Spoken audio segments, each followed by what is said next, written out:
Alright, let's discuss these questions quickly. The first one was, what are the similarities and differences between moral and intellectual virtues? Does anyone want to give a go at defining what a moral virtue is and an intellectual virtue?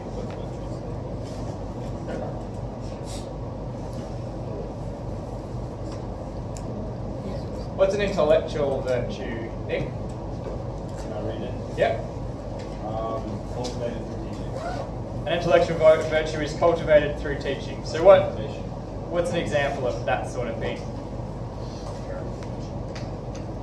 Your parent teaching you? Maybe. Can anyone think of a specific example of like an intellectual virtue? What would an example of intellectual excellence be? Maths. Being good at maths, right? Science. Being good at science? Yeah. Playing the lyre, building. Potentially playing the lyre and building, yeah, would be intellectual virtues. Can you be Yeah. good at philosophy? Can you be good at philosophy? That's a good question. I think yes. And I think that would be an intellectual virtue. But everyone's not doing philosophy. Aristotle is going to say that, You're not that great at it. well, we'll get into that in a minute. Extra. Aristotle is going to say that you can get good at these things and you can learn them well, and then you would be intellectually excellent at those things. Is everyone okay with that? Okay, cool. Abdul, you said everyone has their own philosophy, and I have to bite on that. So what do you mean? Like everyone has their own set of beliefs and they have their own evidences to back up their claims. Because to be honest, in the like hundreds of years of philosophy, we haven't come to a conclusion as to what is right in every aspect of like certain things. There's still different opinions on everything.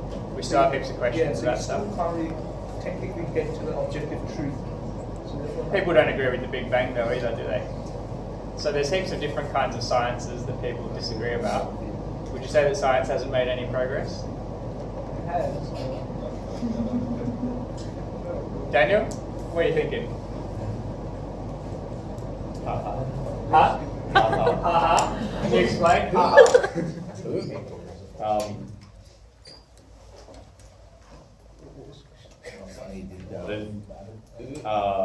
What is the question that I have based off of? I just wanted to know what you meant by haha. Just that Abdul's response. Who? You're just laughing at Abdul. Yeah. Well, we can all get on board with that. Just kidding, Abdul. Just kidding. But I guess my point is that the presence of multiple opinions in an area of study doesn't mean that there's no progress being made, or that some of the opinions aren't right. Does that make sense?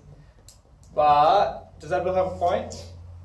Is philosophy inherently more a contestable discipline than science? In certain areas, like maybe what a moral virtue is. Yeah? But is that true? Are moral virtues contestable and like redefinable by us? Can we just get into different communities and value different things? I can imagine one family really highly valuing academic achievement, right? And another family really valuing sport on the weekend or camping or something, right? And they have like different values in a way that isn't quite the same as saying the Big Bang happened or the Big Bang didn't happen. Does that make sense? But does that mean you can't make progress in deciding what a moral virtue is? So can you say, for example, anything you want in regards to moral virtues? Could you have a community of people that hate academic progress and hate camping and think that the best way to live is to be really cowardly? And is that just as valid as a community of people who think the complete opposite? Talk to the person next to you. Are these contestable concepts? Can we really argue about them in a way that means some people are right and some people are wrong? Yeah. Or is it just up to everyone's idea? Talk to the person next to you. Just we can argue about it. Yeah. If we can argue about it, it means we think there's like a right answer. So what do you think? Like people who think the bravery is good and people who think the bravery is bad, they're both valid. Preferably you'd like to be but you can't stop someone from thinking the way they do. But is it more right to think that it's good to be brave? Yeah, I said. Everyone loves to be right. Yeah, like Oh, sorry, I can't remember what I said about that. pride can give them really hard arguments. But no one's actually right. Is that what you're saying? But do you really think that it's just as okay to be cowardly as it is to be brave? Depends on the situation. Like, Let's say sticking up for your friends. It's up to them. yeah. But what if someone said, no, I left you out there to get torn to shreds by those other people that we hate in the gossip situation. I left you out there because that was the right thing to do. Well then screw you, you're not my friend. Right? And you think that's the not wrong bravery. thing to do? That's not bravery, that's just being rude. No, they were saying they're saying the cowardly option is the good option. It would have been bad. I would have been a bad person if I was brave, right? And you think that person is sort of in a way like despicable, right? You think they're a bit contemptible. You think no, that's wrong. Yeah, you don't just think that's an alternative value system. You think that's wrong. Does that make sense? So is it a moral virtue something you can be right and wrong about, or are they just things we have different opinions about, like strawberry or chocolate ice cream? Yeah, I think we can be right now. Okay, interesting. Cool. So then if we can be right or wrong, then you can make progress, right? Like if the whole society of people thought that cowards were the best, and then they learned that being brave was the best, that would be progress. Yeah. It'd be harder to do than science, but it's still progress in that. Yeah. Cool. Interesting. Alright. Hand up if you think you can be right and wrong about moral beliefs, like bravery is good. Yeah. Oh, heaps of people. Interesting. Cool. Okay, so we're all going to say then that you can be right or wrong about moral virtues and what they are. Yeah, which means that you guys have all moved away from that position of saying it's just what people think. Yeah, everyone can be right. That sort of naive relativism. Yeah, subjectivism. But that now means that you guys are all really judgmental. So unlucky. Yeah, welcome to philosophy. It also means though that, along with Abdul's point, right?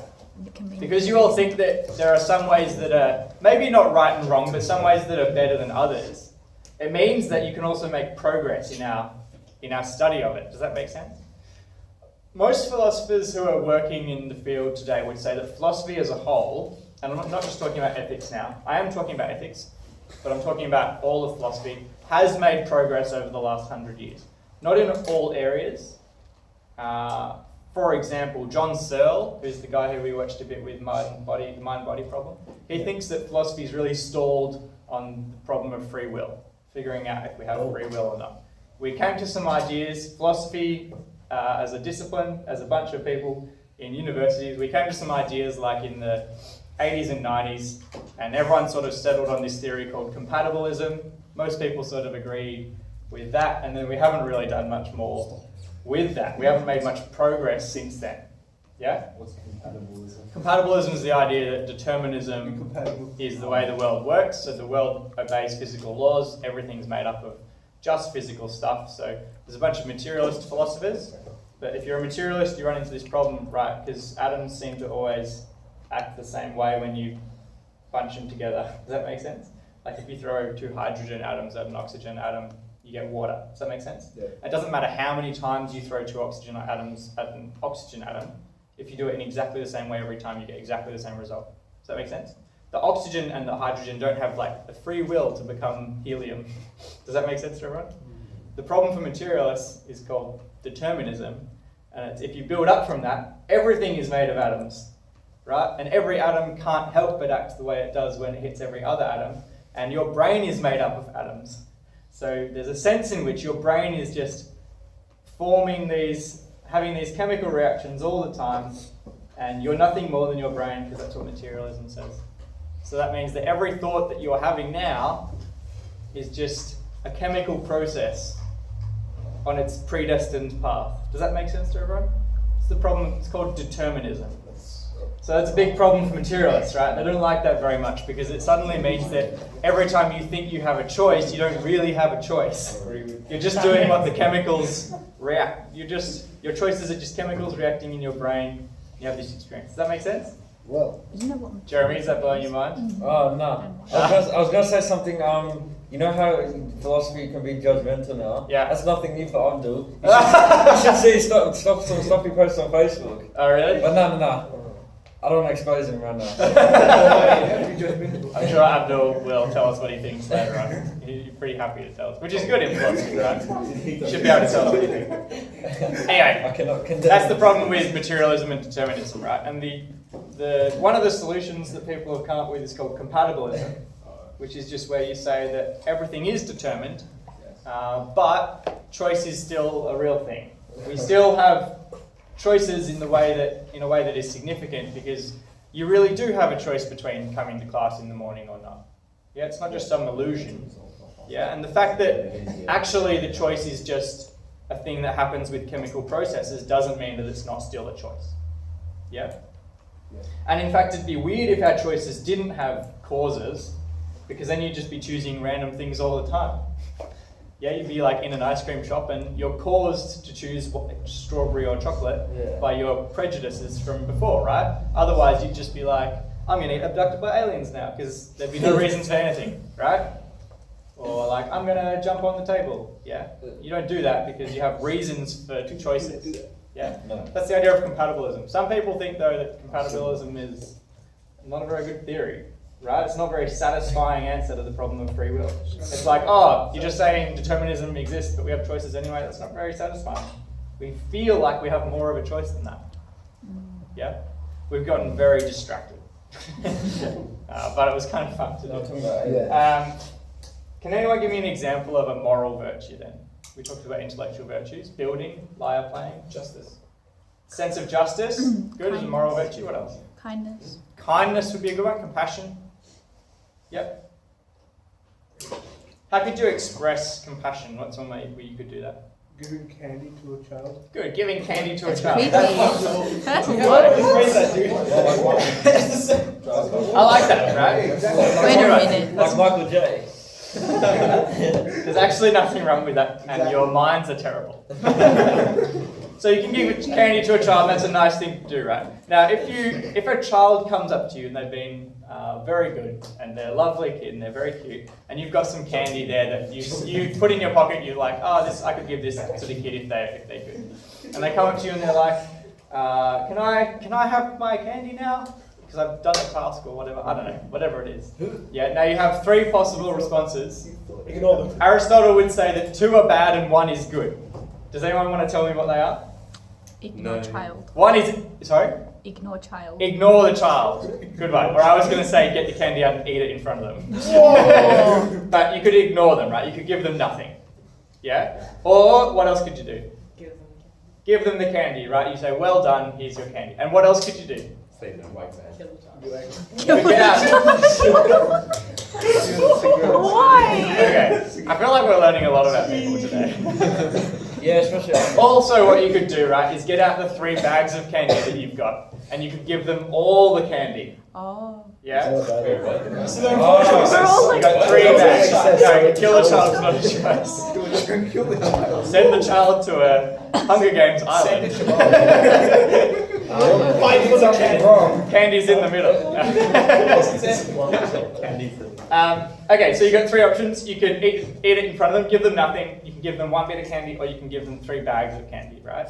What would Aristotle say about these 3 options? Give them the Give them the candy, because the one in the middle is the virtuous option. When we have moral virtues, especially, virtues are preserved by the mean, and he means the average. You guys all know the mean from maths? Is everyone doing maths of some kind? No, I don't do maths. Don't do maths. You know what the mean is? Yeah, but I have to confess. Huh? Yeah. Good one. So the mean is the average, right? So we always have to go for the average. That's his idea. Yeah? I'd like you all to think of a different example that's kindness, right? That's the appropriate amount of kindness. Can you think of one that's not kindness or bravery with the person next to you? I'll give you 1 minute. Wait, what? A moral virtue that's expressed by the mean. Maybe it would be 3 minutes. A moral virtue that's expressed in the mean, in the appropriate amount of action or something, that's not bravery or kindness. Go. Teachers should peace in classrooms. So not true favoring. Yeah, like favoring. Like not practicing. Can we? Not What would you say when you? not shyness, not What would that be? Cocky. cocky. It's a middle one. In what way? Humble. Humble's like No. humble's Modest. The heel would be So then can I get a hand? pride, But what if you believe that? self-depreciation, and I saw you post that one. Oh, and you know,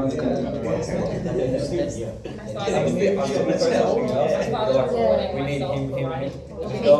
Mate, you need there's such things. Did you see that comment? The guy replied back, he's like, I'll do There's it. a thin line between obsession and a very thin line. But It comes on my way. Yeah, but I see And then because I it think talks it's to church when, and most of it. when you love Like, someone, Yeah, I've got the whole thing on my phone. as long as it doesn't I've got the whole comment affect on you my in a phone. negative way. It's like this long. I think you need It's like grow yourself. respect religion, but don't respect it. Blah, blah, blah. Child. if the right thing to do is going to help you, This is Andrew's judgmental post. Yeah. Because I'm doing soccer based as well. Soccer post. Yeah. Or something, what was the first thing about? depends to what extent. Alright. If it's like genuinely. Has anyone got a moral virtue? Temperance. Good. Here's Aristotle's one. It's actually the best. So, temperance, what's the excess and defect on the mean? Having a really ill temper and being a Oh, really forgiving, nice temper. yeah, okay. Not quite. Damn it, well. You just cheated. Temperance, anyone? Well, I don't know how to describe it. I know what Faith. I'm saying. Not getting angry. It's not actually to do with your temper. Temper. Yeah, it's in a different sense of the word. Abstinence, good. Or self-control, or the ability to control yourself when it comes to stuff that you indulge in. So Controlling your temperance, desires. temperance in the sense of controlling your desires. Exactly. So what's a defective temperance then? A deficiency of temperance, what would that be? Alcoholism. Not enough of temperance, not enough control, would be indulgence, Smile away, boys. Smile away. like alcoholism. Yeah. Yep. Or like eating too much rich food, like hate. Or drug use. What would Drugism? be, Drugism. Don't do drugs, kids. what would an excess of temperance be? Not having any like bad food at all. Not allowing, Starving yourself. not allowing enjoyment. Yeah. One bean Did you ever throughout have the to see day. yourself? What's it? One bean throughout the day. And what's the main? Finish it up for us, Dan. The main not like yourself a bit Enjoy. of both like responsible, but Self-control. Whatever it is, at least for appropriate pleasure. Yeah. I think actually alcohol is probably a good example for Aristotle. Yeah. He thinks that there's a level of drinking that's okay, that you can allow yourself, that is probably, he would say, healthy for you. Yeah, Healthy. maybe alcohol's not the best example. Let's just use it anyway. Aristotle probably would. why is that? He'd be on board, I expect. And he'd say you can have a couple of drinks at, let's say at night, you're sitting around with your friends, you're relaxing, it's an appropriate amount of drinks But to it's not have, healthy. right? And he would say it's part of the good life to do so. And he might say that total abstinence is bad, Please help. yeah? yeah. If you don't drink at all, because maybe you're worried about having too much, or maybe you just like, no, I hate pleasure. Yeah? I love the way I feel after a couple of drinks, but I hate pleasure. So I'm not going to drink, right? And obviously if you drink way too much, you're going to get yourself in trouble, right? You're just going to be in a bad way. Do we think this is a good way to judge how much we should consume of alcohol? maybe not alcohol specifically, but it's a Why good not alcohol specifically? Because it's just, alcohol is really like, or is it subjective? I don't know, whichever one that's not straightforward. Yeah, subjective is not straightforward necessarily. It That one. depends on different people, different Yeah. perspectives. Okay, why isn't, yep, Having no alcohol isn't necessarily bad. yeah, totally, right? It's actually okay, guys, to not be slightly drunk all the time. What? Yeah. So you're telling So me this that- is maybe a counterexample to Aristotle's theory, right? Aristotle is saying that the good way is the middle way. The middle road is the best. The mean, the average, or the appropriate amount is the middle way. But maybe when it comes to like heroin, a medium amount of it isn't good. Wait a minute. The Yeah. jump! Wait, you're telling Yeah, us obviously there was a jump, right? But the point is, there's not always a good amount in the middle. Does that make sense? Like, the appropriate amount of heroin is no heroin. If you have it, Yeah. you gotta go all out or not have it at all. Simple as Just take that. So one of the examples of heroin It's simple as that. You can't have the middle amount. Heroin is the most Maybe having none is addictive. the One appropriate. shot and you're Yeah. gone. having Isn't enemies that- is inappropriate, and having like- and killing anyone who does heroin. It's like ice and heroin, all that Maybe, but stuff. it's, I don't think he'd say it's on the same spectrum of action. Yeah. Yeah. Do we all see though how this is we can start to question this theory? Yeah. Yeah, this idea of the mean. This particular part of Aristotle's theory, he developed this system of ethics called virtue ethics, right? Basically, virtue ethics says, have you guys done this before? Virtue ethics says that the thing that matters in living the good life is developing good character. Yeah, you've got to be a good person. You've got to like be noble. You've got to have all these moral virtues. You be a good character. That's really popular today. Virtue ethics is still massively popular, but this thing called the doctrine of the mean is not popular. Yeah, because there are some pretty big problems with it. Let's go back to the reading, and let's keep going through. I want to get through as much as possible today. We are up to line 27 of chapter 2.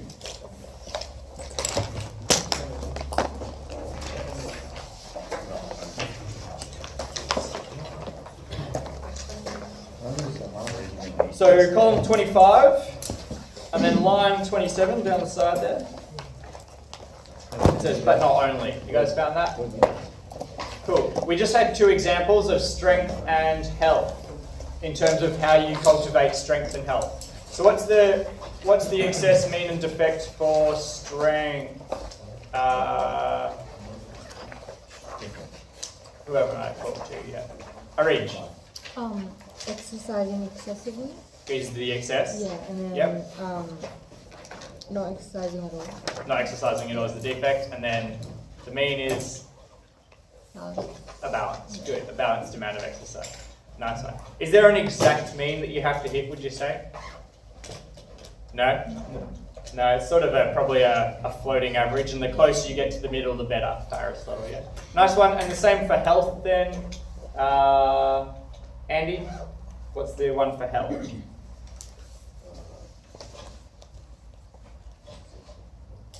Talks about eating. Oh, eat too much. Too fast. Yep, to eat the right amount. Good stuff. So, but not only are the sources and causes of their origination and growth the same as those of their destruction. Should we read that again? Not only are the sources and causes of their origination, the source and cause of where these virtues come from, and growth the same as the sources and causes of their destruction, strength and health, but also the sphere of their actualization will be the same.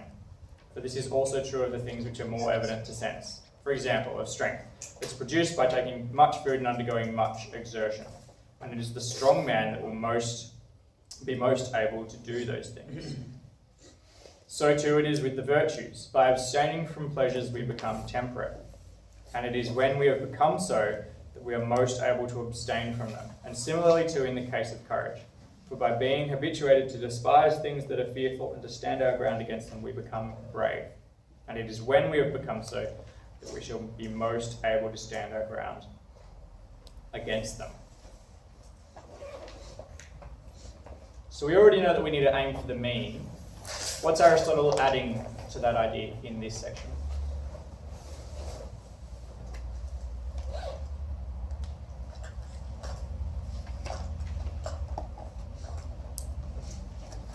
So it says, by being habituated to despise things that are fearful and to stand our ground against them, we become brave. Yeah, the person who takes much food and undergoes much exertion, the strong man's the one who's able to do those things.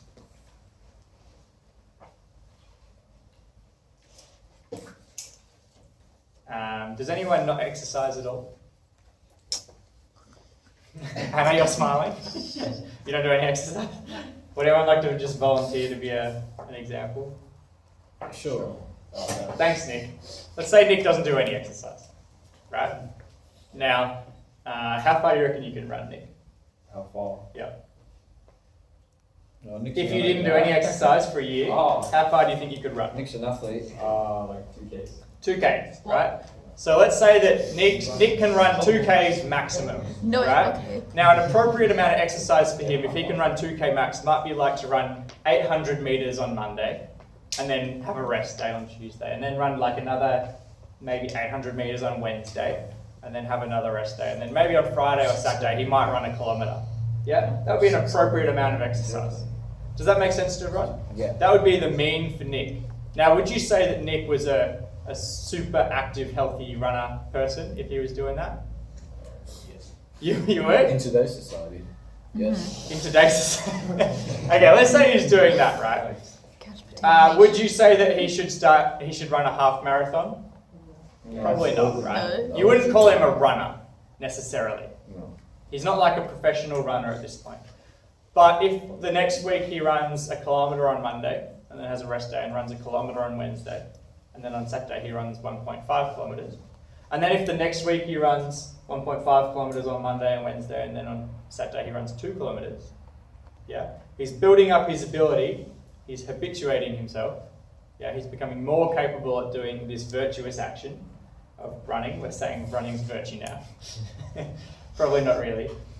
And after a year, Nick can run 20 Ks on Monday, followed by a rest, followed by 15 Ks on Wednesday, followed by a rest, followed by 40 Ks on Saturday.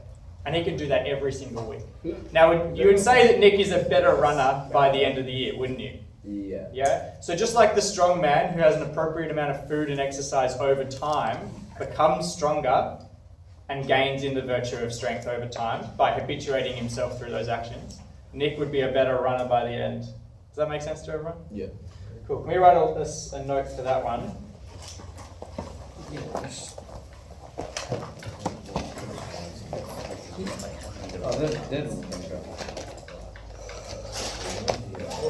Habituation, let's say.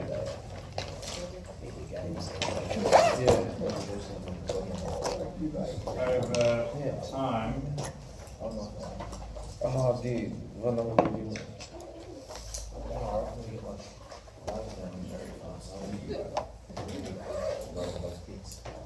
Yeah.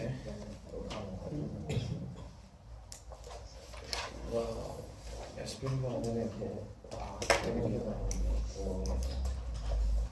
If they want to do anything on that, or one head 26.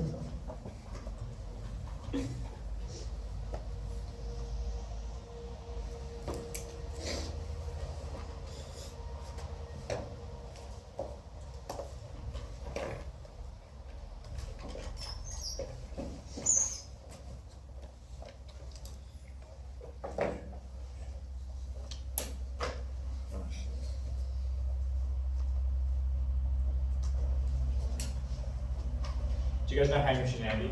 Oh yeah. Oh yeah. They're a radio duo.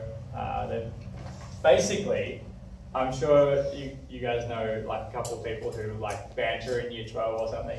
Basically, I know a guy who went to school with Hamish and Andy. It sounds like they just had a fun time telling jokes at school, and then they just got a job doing that for the rest of their life when they finished. Wow. And they made it into a TV career and a radio career. They're just two funny guys who just banter all the time and never had to grow up, right? So they've had a really good time. Hamish was on radio, and someone called up and they're like, oh, talking about how hard it was to run a marathon, and Hamish was like, I could run a marathon, and he'd done zero training, right? And a marathon, how far was a marathon? Like 40, 52. Whoa. 42K or That's something? mad. That's a little. It's a long way, It's not right? hard. The collapse. It's as far as this guy ran from a battle to back to the king, and then back to the battle again. It's like exactly that distance to the town of Marathon or something like that. So that's how they define the distance. So he said he'd run this marathon, right? And he did it. He had no training, and he did it. There was one like 4 weeks later that he signed up for, and he made it to the end. But when he got to the end, he collapsed on the ground.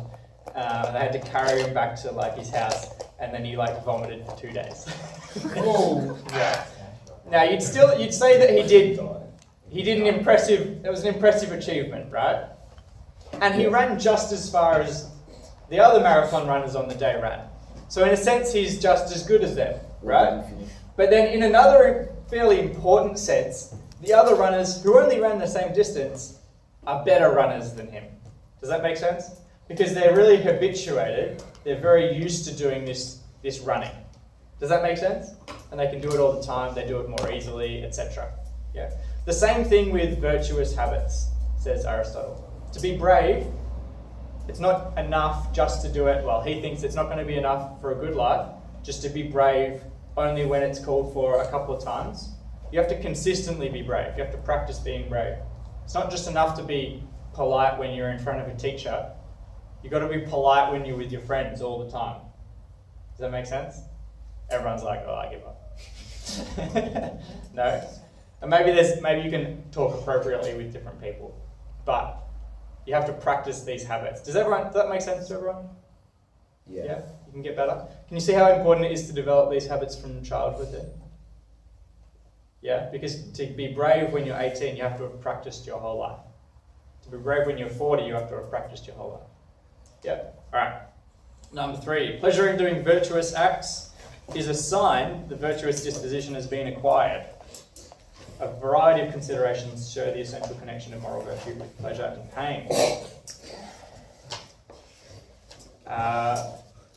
Cool. We must take as a sign of states of character the pleasure or pain that supervenes upon acts, that accompanies or comes with the actions. For the man who abstains from bodily pleasures and delights in this very fact is temperate, self-controlled, while the man who is annoyed at it is self-indulgent. And he who stands his ground against things that are terrible and delights in this, or at least is not pained, is brave, while the man who is pained is a coward.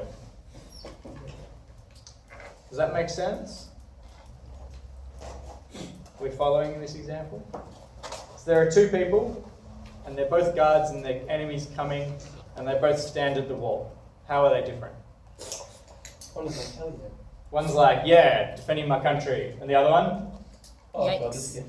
Yeah, yikes. Yikes is good. Oh no, this again. Right? And Aristotle says only the one that stands there with the right attitude is actually brave. Yeah? And how can we tell they have the right attitude? It's that they take pleasure in doing the virtuous action, not pain. Yeah? Now saying yikes is a kind of pain. Yeah? Does that make sense to everyone? So for example, maybe you've got like your P's recently and your younger brother or sister needs to go to their basketball practice or something, and your parent is like, hey, can you drop off this person at the basketball practice? And one version of you goes, yeah, I'm happy to do that. I can contribute to my family more now. This is great. I'm more capable. I love my younger brother or sister. Jump in the car. We'll do a Macca's run on the way home. Right? And then the other version of you is like, oh, I hate my brother or sister. This is such a waste of time. I've got homework to do. This is terrible. And then you do it. Right? Only the one of you that did it was like a good family member in that case. They did it happily. Does that make sense? Yeah. Cool. 4. Moral virtue is concerned with pleasures and pains. It is on account of the pleasure that we do bad things, and on account of the pain we abstain from noble ones. Is that true? We do bad things because it causes us pleasure, and we don't do good things because it causes us pain? I guess. Can we think of an example of those things? Something bad, thank you. What do we do that's bad that causes us pleasure? No homework. No homework. That's the example of the opposite. Yeah? You don't do the homework because it causes you pain. Does that make sense? Oh, like the thing, okay. Sorry. As That in the mean, thing causes you pain. Yeah. It would be good to do, but you don't do it because it hurts deep in your soul. Is that right? Jerry? Could you, like, this is a basketball example, but could you say when KD left Thunder, Yeah. it was like, I guess, it was pleasurable for him. Yeah. Well, what was the thing? Pleasurable, but Maybe. yeah. Yeah, except I think that was a good move. Does it cause pain? It caused other people pain. Yeah. We won't use that as an example because that doesn't make sense to What was the everyone. question again? What's something you do that causes you pleasure, but it's actually bad to do? Stealing, right? Stealing's a really good one. It's easy. Let's say one of your friends has got a Mars bar and you're super hungry and you steal it. Yeah? And you did that. You did that because you were hungry and you eat the Mars bar and maybe even you do it in front of them. Right? It causes you pleasure. And what's something that's bad? Well, we had the homework example. You don't do the homework, right? Because it hurts to do it. Yeah. Right? Aristotle would say that the way to get virtuous in terms of being temperate and doing your homework is to form a habit of just doing your homework so that it becomes automatic and then your virtue becomes habitual. And then how would you feel about doing your homework? I feel better about it. You feel better about it, right? You might even just sit down to do it without any pain if you've habituated yourself well enough. Feel stress. And then when you're done, you'll be like, that feels really good. I feel good about this. Does that make sense? Yeah. Right, so pleasure and pain for Aristotle are signals of whether you're really virtuous or not when you're doing the right or the wrong thing. Yeah? Everyone okay with that? Let's keep going. 4, moral virtue is concerned with pleasures and pain. It's on account of the pleasure that we do bad things and on account of the pain we abstain from noble ones. Hence, we ought to have been brought up in a particular way from our very youth, as Plato says, so as both to delight in and to be pained by the things that we ought. This is the right education. This is the right education for the youth. If you're thinking of a way to morally educate the youth, you should cause them to take pleasure in good things and find pain in the bad things, and not the other way around. Can you guys all think, please? I need to raise my son well. So I've got a little boy, his name's Avery, he's 2 months old now, he's very cute. And I want you to think of a way in which I can cause him to take pleasure in good things. It can be very simple. And I want you to think of a way that I can encourage him to feel bad when something wrong is done. Go for it. Give him a cat. Give him something to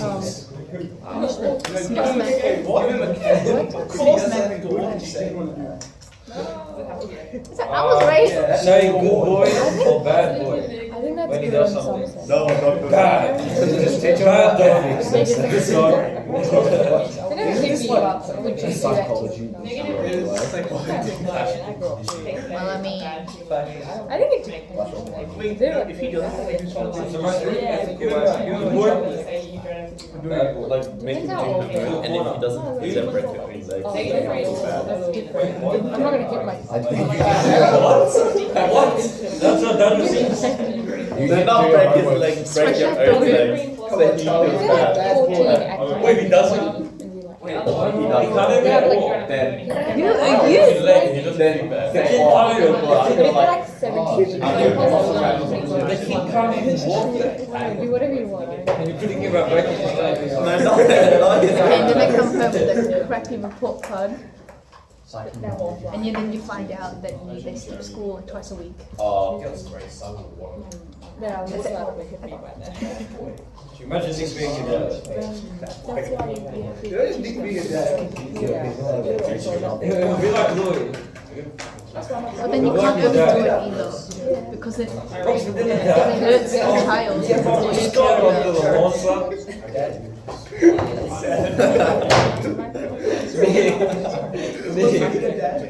You're fine. I mean, my parents, when I was little, they hit me and they forced education on me. Okay.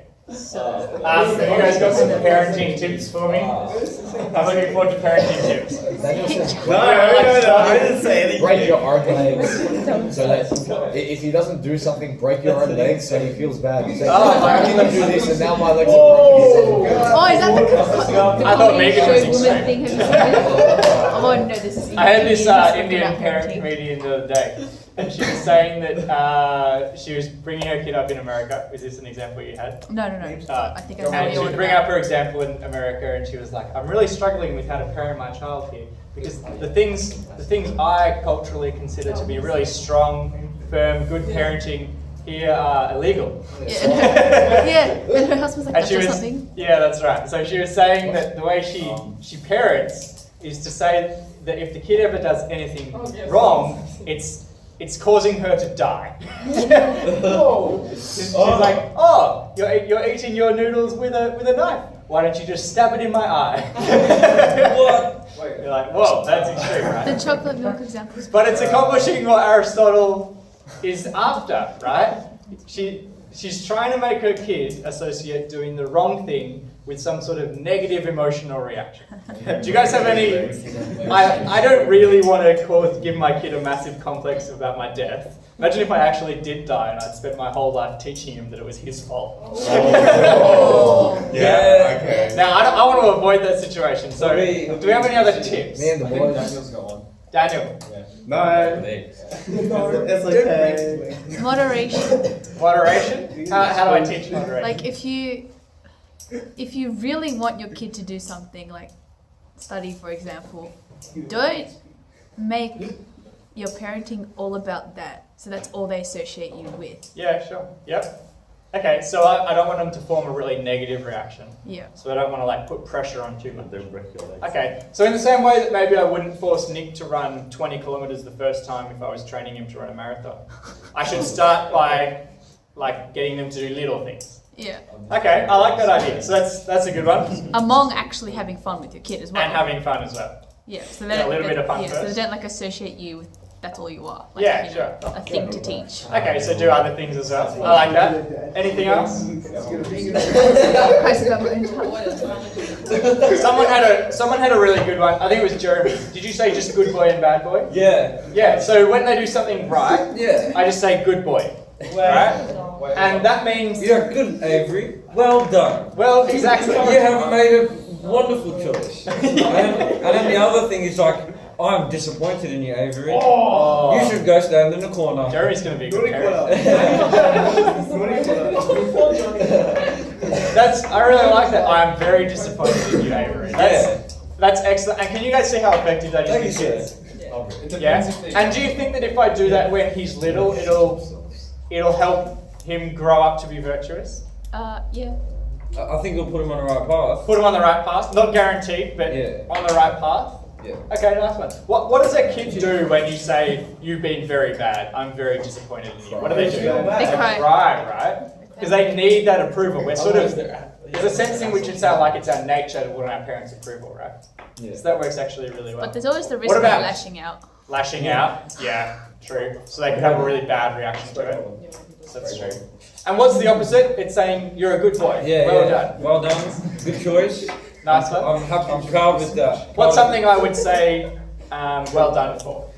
If he was Uh, playing with some other kids, what's something I would say? Like if he lets the other kids play with the toys as well. Nice one. If he shares with the other kids. Yeah. Yeah, I would say good boy, Avery. That's very good sharing. Yeah, yeah. And what's something that they would do that is bad that I would tell him off for? Like Hitting the other children. let the children are not share with. Fight or not share. Yeah. So like hit the other kids or like be like, that's my truck, and get the truck and whack it. I'd be like, bad Avery. Yeah. Yeah? What would Callicles I like that. Cal's You'd be standing in the corner of the preschool going, yeah! You're doing great, sweetie. You'd be like, What would Callicles say to his kid if he picked up someone else's truck and was like, Yeah.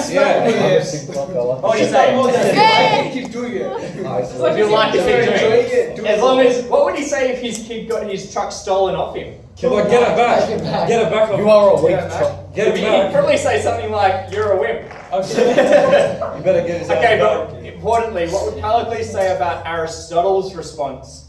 Aristotle wants to raise his kid by saying, very good sharing, well done. What would Callicles say about Aristotle? Why would you share when you He's doing the line example, exactly. Do you guys remember that phrase, chants and incantations?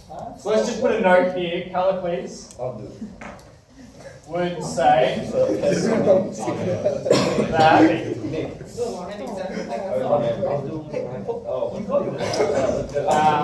what should we say? Teaching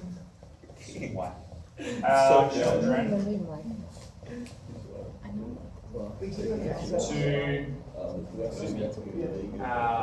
what should we say? To have, and let's put in inverted commas, appropriate pleasure and pain responses Would you like to taste the hash brown? to If you don't like to taste the hash brown, you would eat hash brown. Yes. Do you like virtuous action is using chants and You don't really incantations get a chicken or just No. So, like to limit them Not really chicken. to No, it's just chicken. a weakling's Canada. morality. That's good. That's good. I don't think Callicles and Aristotle would get on very well. This doesn't sound like you get along with anyone. Callicles.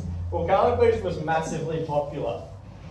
He Why? was he was a fairly powerful politician. People listened to him and respected him, much more so than Socrates or Plato. So who's the one that did the fighting, wrestling? Plato was the wrestler. Yeah. Okay. Yeah, Plato was buff. Yeah. Big boy. He habituated himself well for the virtue of strength.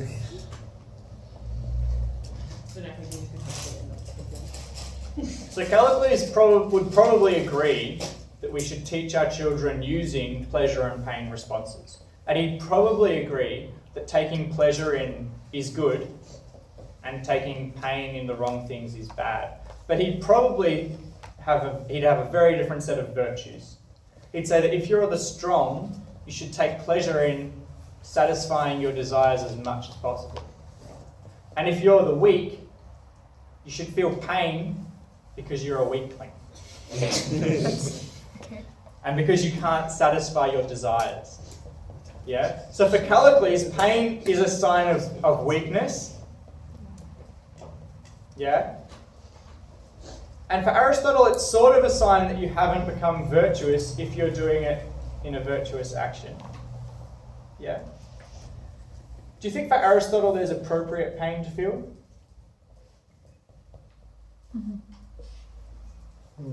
Yeah, maybe.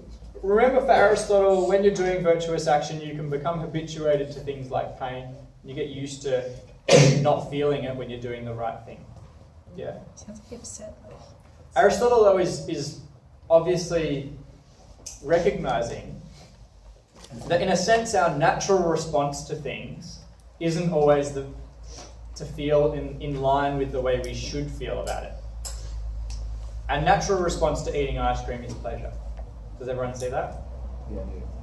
But Aristotle would probably say that when you've habituated yourself to have a virtuous disposition towards dieting, you would not enjoy the ice cream because you know it's not the right thing to be eating. If you've already eaten 5, let's say. So by the 5th ice cream, if you're a virtuous eater, you should be feeling sort of self-loathing or disgust. Does that make sense? No, some people take this really far. One of my friends used to be a physio, and he now runs his own personal training business, except he's actually moved away from that to marketing. But anyway, he used to run this personal training business, and he used to be really popular. And then he would take on clients, and then he would evaluate his clients after 4 weeks to see if they had the right attitude towards training and eating. And if they didn't have the right attitude, he cut them. He said, "You can't pay me anymore. You don't have the right attitude. I'm not training you anymore." Because he was that popular, he could afford to do that, right? Wow. And the right attitude, he said, was that they should be looking to take pleasure in eating correctly during the day. They should not want to have a Mars bar or a chocolate or an ice cream cake or whatever it is, because it shows that they don't have the right attitude towards their training. Yeah? And he would only train them if they had the right attitude, which sort of guarantees him success. So that was nice for him, wasn't it? Maybe that's why he's so popular. Yeah, it's easy to be popular when you train people who are going to do the right thing anyway, isn't it? But it is hard to train people who constantly sabotage themselves. Yeah. Should we keep reading? Yes. Alright. Are we up to again? Yeah. Yeah. Again, if the virtues are concerned with actions and passions, and in every passion and every action is accompanied by pleasure and pain, for this reason also virtue will be concerned with pleasures and pains. This is indicated also by the fact that punishment is inflicted by these means, for it's a kind of cure, and it's the nature of cures to be affected by contraries, by opposites. So punishment is a kind of cure, and punishment uses what to cure what? Pain to cure? Pain to cure pain. Pleasure. Don't go to the hospital Pleasure. where Jordan works. Well, it's like when they say, when you break your arm, they'll say, I'll break the other one for good measure. Like, No. so it balances it out. What the What? That's my idea. Punishment Perfectly balanced, like all uses things should be. pain to cure what? Positive punishment. You know, it was Bad attitude? Yep. Vice, we'll call it. To cure vice, non-virtuous action.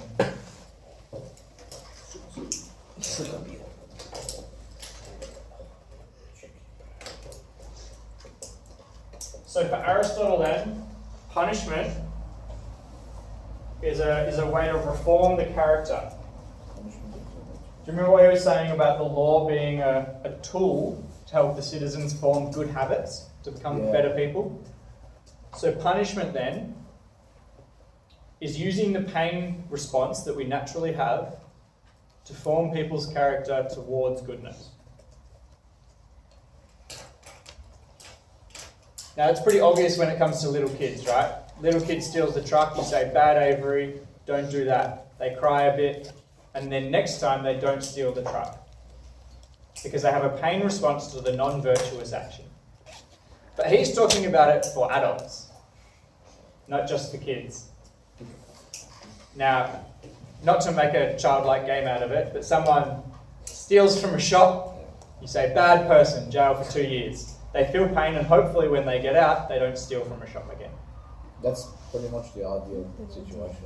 Yeah, cops are basically parents for adults. Bad. Is that right? A judge is like, bad. That's Aristotle's theory anyway. Yeah? Interesting how like parents obviously can't hit their children, right? That's something that you're not supposed to do. Yeah. And it's illegal if you do it like with a stick.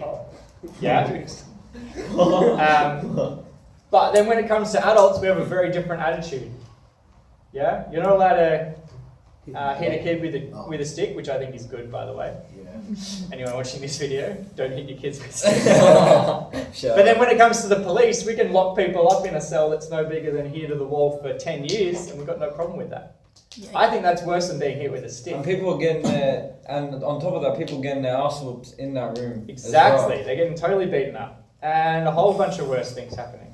Yeah. So it's like we're not okay disciplining our children in fairly basic ways, even though, like I said, I'm not for hitting your kids with sticks, right? Yeah. There are easy ways to discipline without corporal punishment. But we are pretty full on when it comes to adults, right? Yeah. Does that make sense to everyone? All right. I'm not saying that's wrong, but just War zone. let's notice that it's a full-on punishment. What was that quote about Aristotle or something reforming? He wants to reform, he wants to use the law. Legislation is to reform the citizens' characters. So we'll use. So punishment, when it comes from cops or the justice system, is a cure for non-virtuous states of character. So what if a child commits tax fraud? Like Children can't work on earn money your behalf. on your behalf. Like let's say you try to do your taxes and then they somehow Hack your computer, yeah. and then they commit tax fraud. Yeah. It wasn't me, it was my It have to be pretty This serious. is my favorite. Mostly it would get dealt with outside of the law. If it was serious tax fraud, you could go to jail. weird. Oh wow. Like Messi. Oh, he tax fraud, but he didn't go to jail. Because everyone loves soccer too much. Yeah. All right. Again, as we said but lately, every state of soul has a nature relative to and concerned with the kinds of things by which it tends to be made worse or better. But it is by reason of pleasures and pains that men become bad, by pursuing and avoiding these. Either by pleasures and pains they ought not, or when they ought not, as they ought not, or by going wrong in one of the other similar ways that may be distinguished. Hence men even define the virtues as certain states of impassivity and tranquility. Not well, however, because they speak absolutely and do not say as one ought and as one ought not, and when one ought or ought not, and the other things may be added. We assume then that this kind of virtue tends to do what is best with regards to pleasures and pains, and vice does the contrary.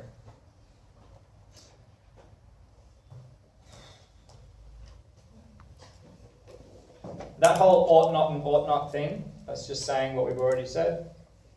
Pleasures and pains need to be virtuously attributed to different pleasures, to different virtues and stuff. Different pleasures and pains. We okay with that bit? What's this bit then? Hence men even define the virtues as certain states of impassivity and tranquility.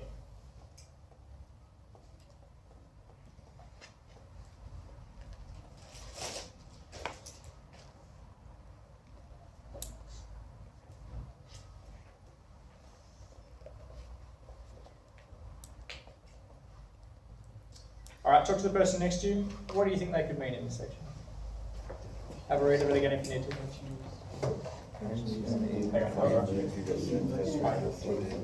So we've just kept reading from where we were. We haven't actually got very far. And we've got the notes on the board. So do a quick scan of it and what you use. Is this such thing as a vegan pizza? Yeah, probably. Just vegan burger.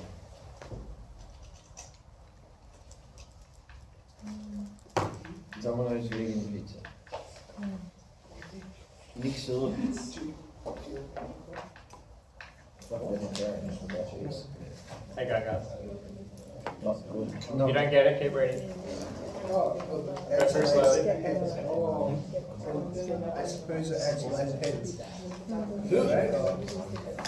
Head in the reading. Yeah. We should be able to read this and understand basically what's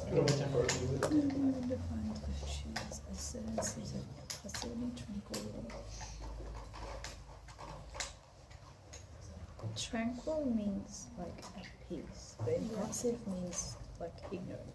So I don't know what the connection between that is. Maybe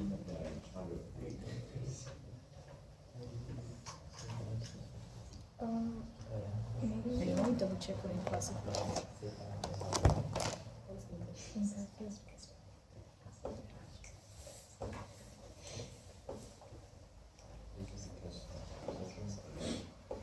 Anyone? Yeah, so like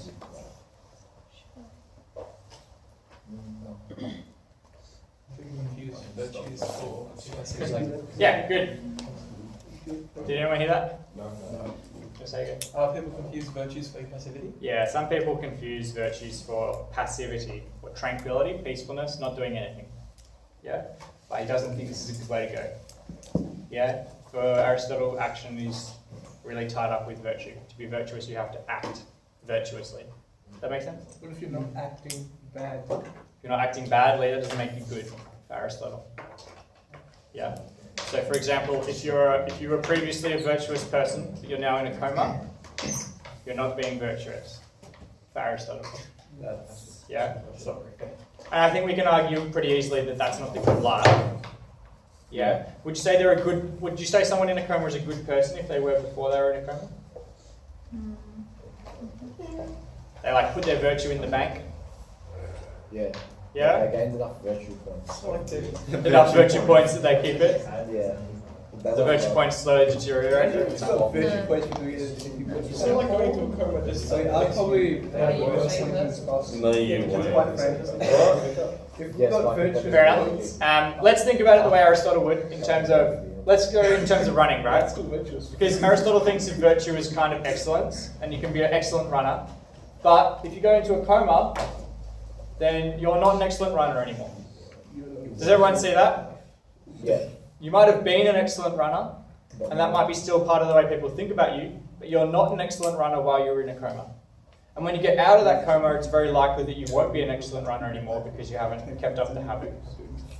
In the same way, Aristotle would say that you're not brave, you're not kind, etc. if you're in a coma. Let's keep going. The following facts also may show us that virtue and vice are concerned with these same things. There being 3 objects of choice and 3 of avoidance: the noble, the advantageous, and the pleasant, and their contraries. The base means the opposite of noble. The injurious, what hurts, and the painful. About all of these, the good man tends to go right and the bad man to go wrong, and especially about pleasure, for this is common to the animals, and also it accompanies all objects of choice, for even the noble and the advantageous appear pleasant. Let's not spend too much time on this. Good people have good attitudes towards nobility, pleasure, etc. Bad people have bad attitudes. Good. Again, it has grown up with us all from our infancy. This is why it's difficult to rub off this passion, ingrained as it is in our life. And we measure even our actions, some of us more and others less, by the rule of pleasure and pain. For this reason, then, our whole inquiry must be about these, pleasure and pain. For to feel delight and pain, rightly or wrongly, has no small effect on our actions. Again, it's harder to fight against pleasure than anger, to use Heraclitus' phrase. But both art and virtue are also concerned with what is harder. For even the good is better when it is harder. Is that true? It's harder to fight against pleasure than anger?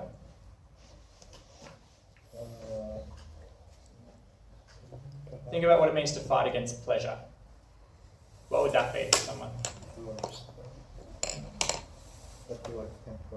Temperance, right? Self-control. Saying, oh, it's okay, I won't have this 3rd ice cream.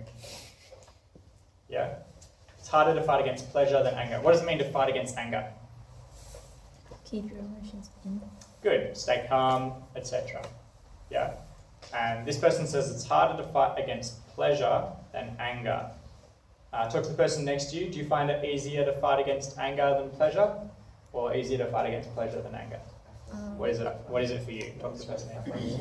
I think it's the most like if you're really emotional. I find it easier. The same? Do you find it just as easy or hard to fight both? Really? Yeah. Same? Yeah? No, it's easier because if you find someone I think I find it easy to fight against anger. I'm really used to getting angry, I think. But I really like But I'm hungry.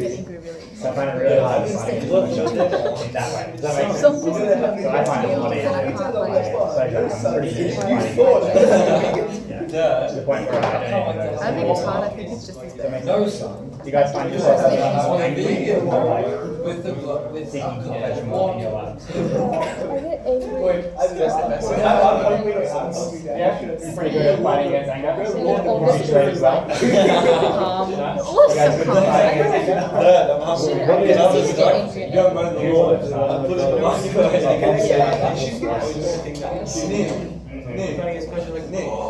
This was really easy. Like, I think So maybe as well, you just- Or no, I you find that really anger don't care is about like a it. moral thing. Alright, son, go Like to a state of the character. Yeah. That's a microwave. That's a Like you feel My like mum says no one's ever seen it. No, I said Yeah. vegan. Like you can't just But when it comes to like pleasure, judge like, anyone. so like, you don't feel like Dude, a on the moral bus. reason. What else? And she's No right. one's around usually. No one's gonna judge you. She literally says like you cannot Whereas trust you don't anyone normally get except angry yourself. by yourself. Or you You in get angry in general. relation to other people usually. Does that make Turn it up. sense? Grandma's seen a lot of things. Hand up if you find it easier to fight against pleasure than anger. Wow. Hand up if you find it easier to fight against anger than pleasure. I think most people probably find it easier to fight against anger. Yeah, control your anger at other people. Yeah, keep it to a reasonable level. Something like that. All right. Cool. I'm so quick to start. Did we get to the end? No. We almost do. Oh, we're at therefore, aren't we? Therefore, for this reason, also the whole concern both of virtue and of political science is with pleasures and pains. The man who uses these well will be good, and he who uses them badly, bad. That virtue then is concerned with pleasures and pains, and that by the acts from which it arises, it is both increased and, if they are done differently, destroyed, and that the acts from which it arose are those in which it actualizes itself. Let this be taken as said. So the acts from which it arose are those in which it actualizes itself. How can acting virtuously help us to have a good relationship with pleasure and pain?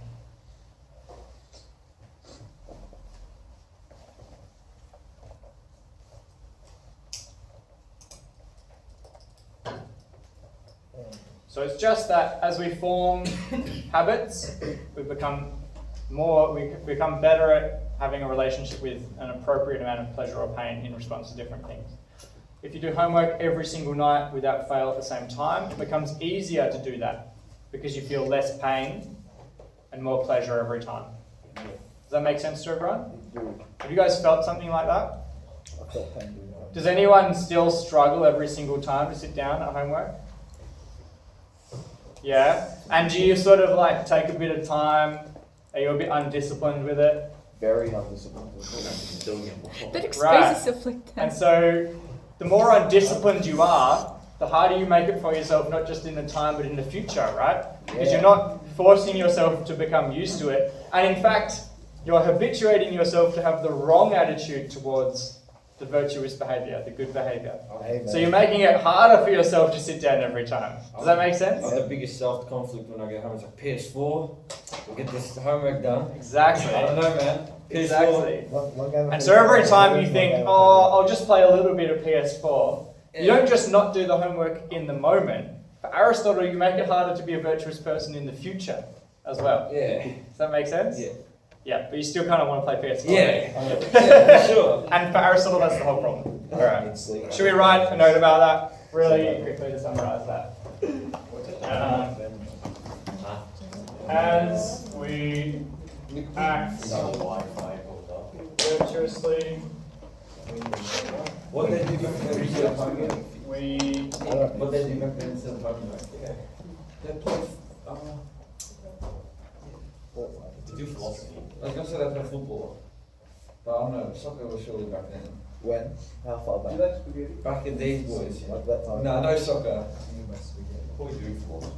Yeah, philosophy was their free time. Should I do homework or philosophy? You don't like it? Depends. They're Do you use national changes? Why are you asking me this? Wasn't Greece like the place all of this? Yeah, I think he's finished being actually. So yeah. Greece was the hotspot for all this year.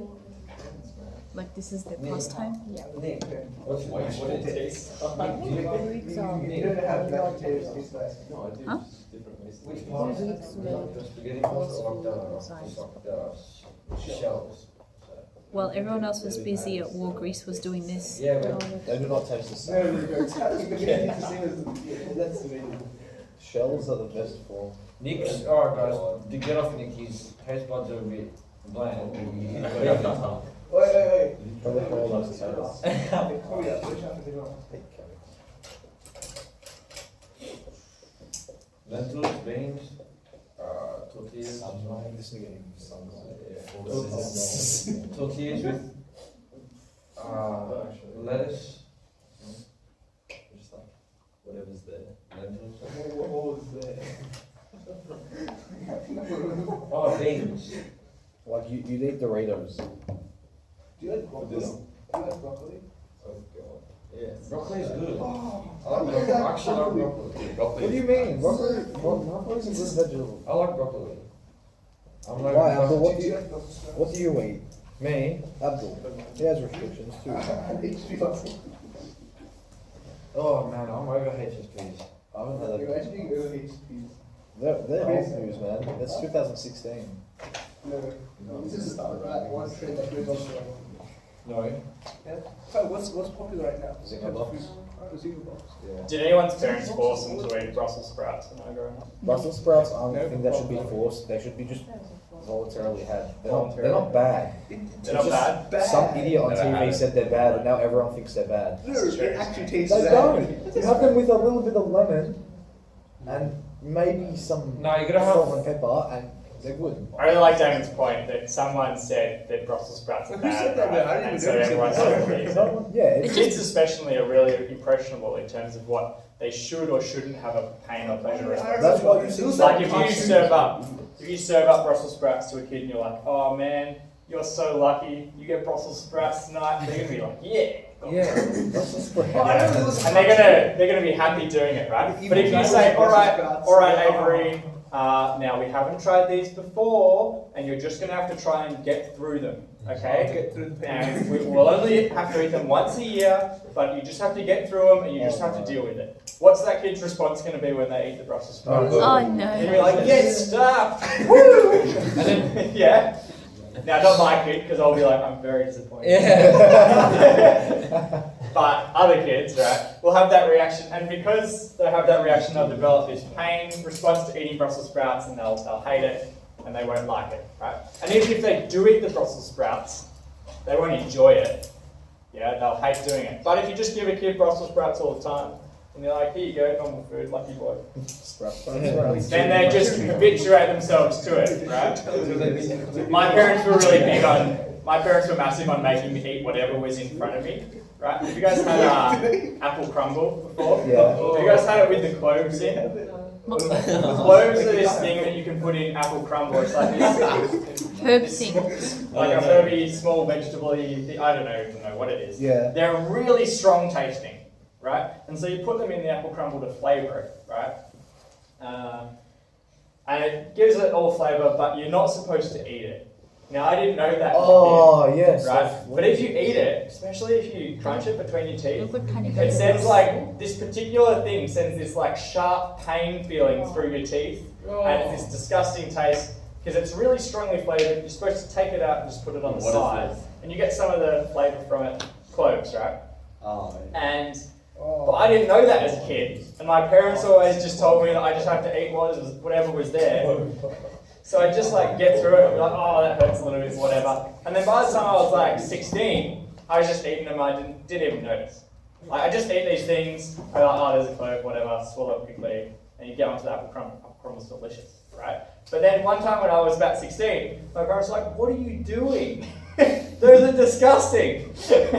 I was like, I've been eating these my whole life. You guys just give it to me, and I have to eat whatever's on my plate. Otherwise, you don't let me leave the table.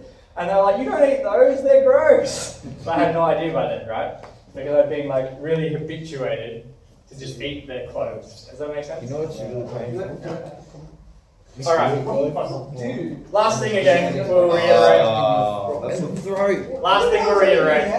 If you don't have the virtuous response to the activity, Oh, those. Damon, Yeah. if you don't have the virtuous response to the activity, you're not virtuous, right? If you just eat something because you feel like you have to, you don't have a virtuous reaction to it yet. If you're exercising and you feel bad about it, you're not a virtuous exerciser yet. Yeah? If you're just defending your country but you're really scared, you're not brave yet. That's what Aristotle says. Now, heaps of other pop culture movies have told me that the only time you can be brave is when you're really scared, right? But Aristotle disagrees. Aristotle says that it's not being scared that makes you brave. It's not like being scared and doing it anyway. It's being scared and doing it anyway so much that you're not scared anymore. Yeah? That makes sense. So you have to be scared the first time. You will be scared. But you have to do it so much that it becomes automatic. Yeah? So for Aristotle, the best soldier unit isn't one that they're really scared, but they stick up for their mates, they watch their friends' backs, and they get the job done. The best one is a soldier group that's done that 100 times, and they don't get scared anymore. Make sense? Yes. Sweet. Number 4. An objection to the view that one acquires virtues by doing virtuous acts and are applied. The conditions needed to possess virtue and act from it. The question might be asked, what we mean by saying that we must become just by doing just acts, and temperate by doing temperate acts. For if men do just and temperate acts, they are already just and temperate. Exactly as if they do what is grammatical or musical, they are grammarians and musicians. Then So what's the objection? What are we saying?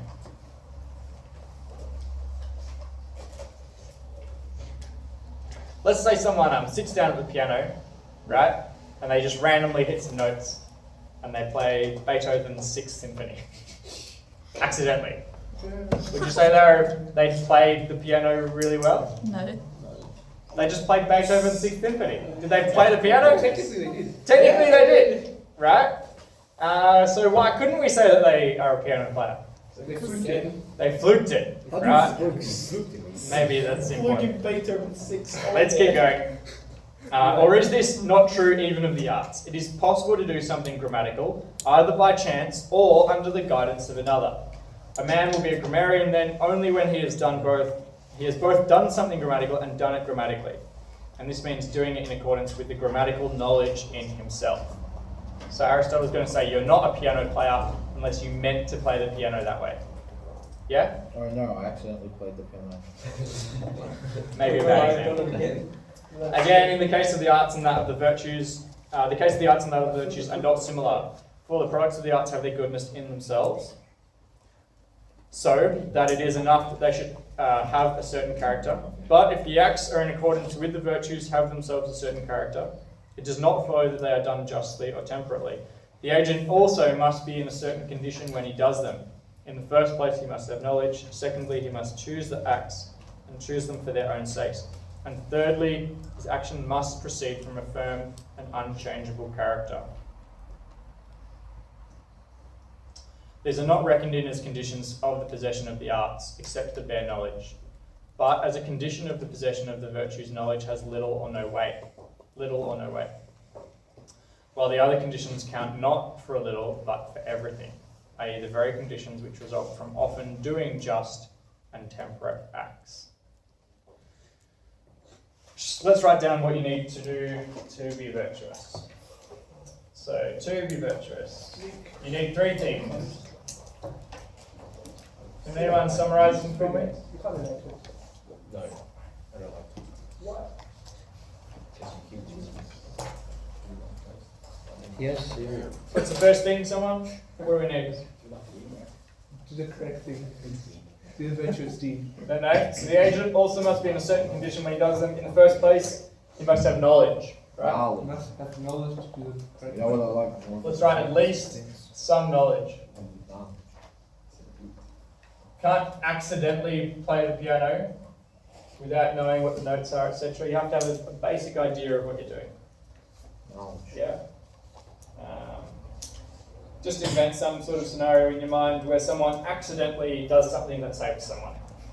Yeah? Like someone accidentally rolls an orange out onto the road or like chases a ball or something, and then a car swerves in front of them and doesn't hit a child that was also on the road. Something like that. You saved the child, but you didn't know you were doing it. You just let an orange go or something.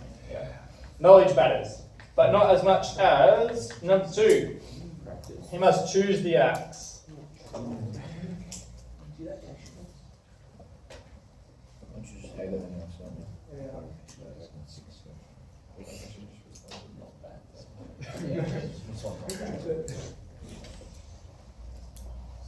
For their own sakes, for their goodness or their virtue.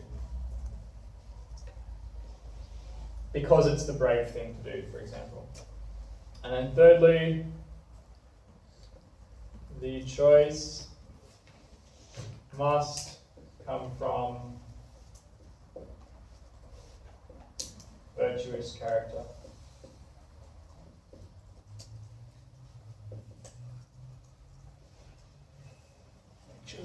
Yeah. Would you like a child since we're vegan for now? Yeah, I could go vegan for a while. David, would you? It's too hard. Dad, would you? Give Bro, it you a guys like. know, like you can't even know. So that's. Yeah, I can go vegan for a while. So what would you have every day? I'll go live with No, me no, for a no, no, while. no. You have to come up with it. You have to come up with it. Then, What would you have every day? I don't know. Like, I love something different every day. I'd use Alright, mushrooms as my let's keep going. Actions then are called just and temperate when they are such as the just and temperate man would do. Listen here. But it's not the man who does these and that is just and temperate, but the man who also does them as just and temperate men do them. What does it mean to do something as a just and temperate person would do it? With the right attitude. Perfect. It's well said then that it is by doing just acts that the just man is produced, is developed, is grown even. And by doing temperate acts, the temperate man. Without doing these, no one would even have a prospect of becoming good. So you have to have done it, and you have to have a history of doing it to develop the virtuous attitude, capability, character in yourself. But most people do not do these, but take refuge in theory and think they're being philosophers and will become good in this way, behaving somewhat like patients who listen attentively to their doctors but do none of the things they are ordered to do. As the latter will not be made well in body by such a course of treatment, the former will not be made well in soul by such a course of philosophy. I've got a different friend who is a physio, and he says that 80% of the people who come to him fortnightly for checkups, and he gives them exercises. So I went to see a physio a while ago, and I had back pain, and I had to go see this physio, and they gave me exercises to do every day.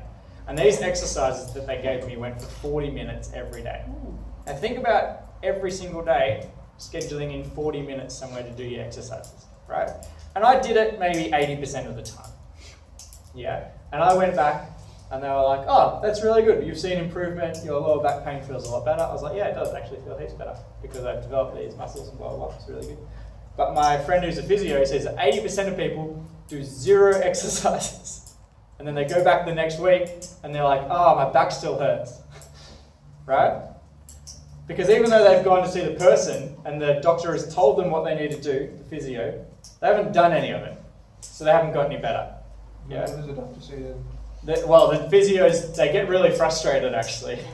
Particularly my friend. He's like, eventually I just say, look, when you do the exercises, come back and see me. But if you don't do the exercises for a couple of weeks, give me a call. And we'll postpone your thing for a couple of weeks and you can come in when you've done it. And then they never call back and then they just have back pain forever, I assume.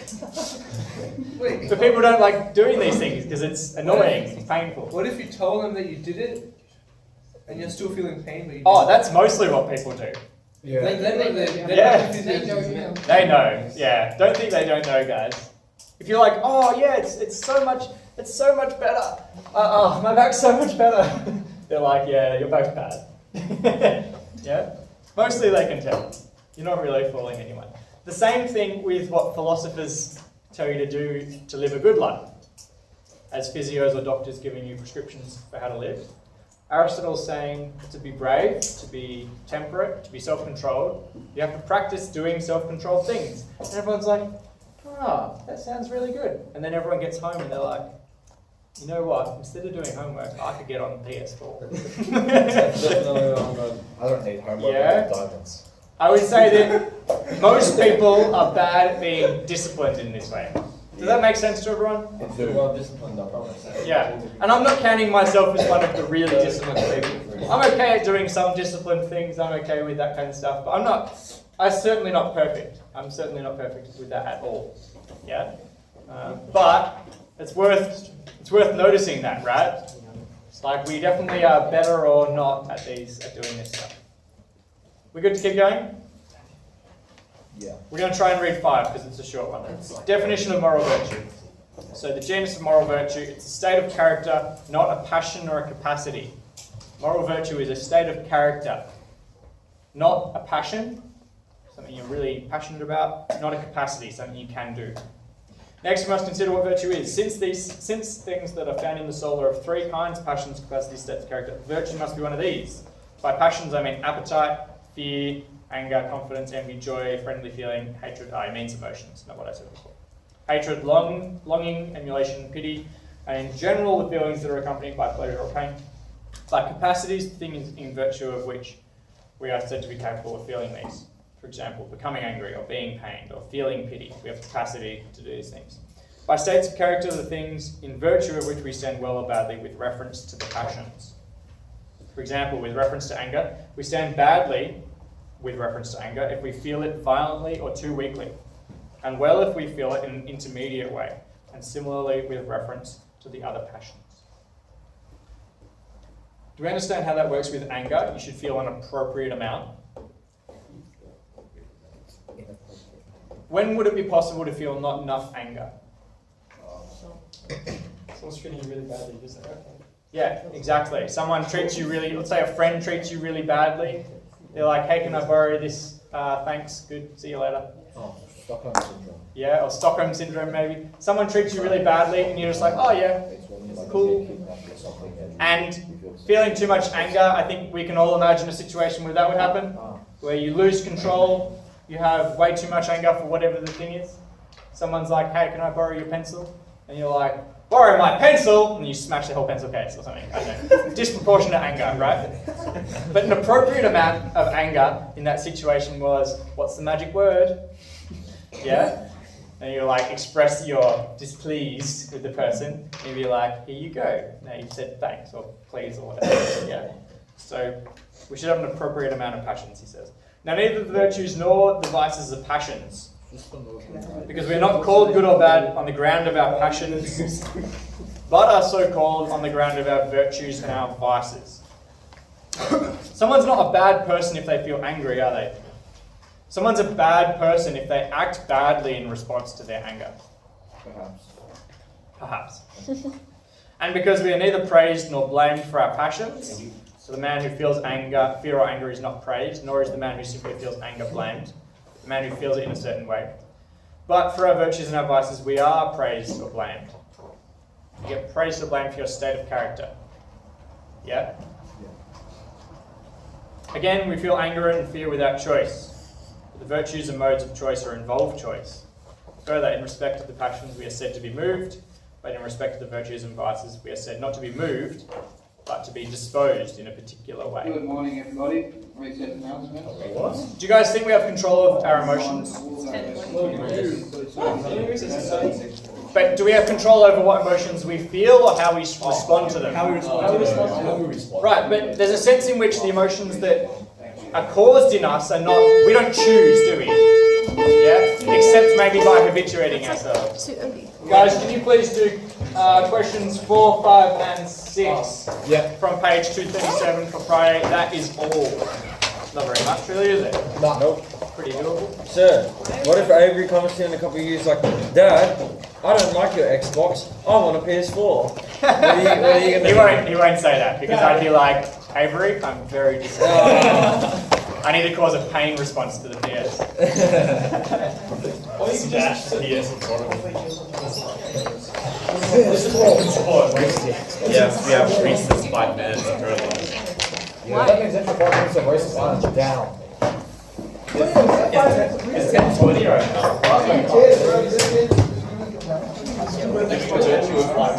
So,